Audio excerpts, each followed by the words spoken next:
Hello बच्चों, हमारे पास question है ना two slit experiment with monochromatic light fringes are obtained on screen placed at some distance from the slit. ठीक है, ये आपका डबल स्लिट एक्सपेरिमेंट है। ये कुछ डिस्टेंस डी है आपके पास, ठीक है, और ये है आपका स्लिट सेपरेशन स्मॉल डी। कुछ लैम्डा की हमने यहाँ पे यूज करी है वेवलेंथ। अब उसने बोला है at some distance from the slit. If the screen is moved by 5 into 10 to the power minus 2 meter towards the slit, मतलब ये जो स्क्रीन है ये इसकी तरफ मूव कर रही है, इतना मूव कर गई, और ये डिस्टेंस कितना है 5 into 10 to the power -2 metre का। तो इसको D1 डिस्टेंस मान लेते हैं और ये डिस्टेंस हो गया मेरे पास D2 डिस्टेंस। ठीक है, अब the change in fringe width is 3 into 10 to the power -5 metre.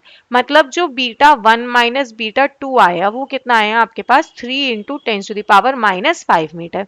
Distance between the slits, slits के बीच का डिस्टेंस हमें कितना दे रखा है 10 to the power -3 मीटर। ठीक है, calculate the wavelength of light use, तो हमें लैम्डा निकालना है कितना यूज हुआ, और हमें D1 माइनस D2 कितना दे दिया उसने 5 into 10 to the power -2 metre. ठीक है, अब वी नो डैट कि बीटा क्या होता है fringe width is equal to lambda D by D होता है ये। ठीक है, तो बीटा 1 जब ओरिजिनली वो D1 पे रखा होगा तो ये क्या होगा lambda D1 by D, and beta 2 के लिए कितना हो जाएगा ये लैम्डा D2 बाई डी, क्योंकि जो स्लिट्स के बीच का डिफरेंस है वो चेंज नहीं हो रहा और लैम्डा चेंज नहीं हो रहा।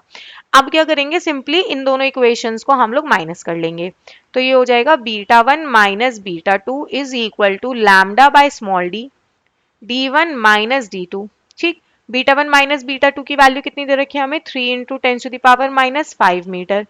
लैम्डा हमें निकालना है, स्मॉल डी दे रखा है 10 to the power -3 into D1 minus D2 कितना है हमारे पास 5 मल्टीप्लाई 10 to the power -2। ठीक, जब हम लोग इसको सॉल्व करेंगे तो लैम्डा की वैल्यू आएगी हमारे पास 6000 एंगस्ट्रॉम।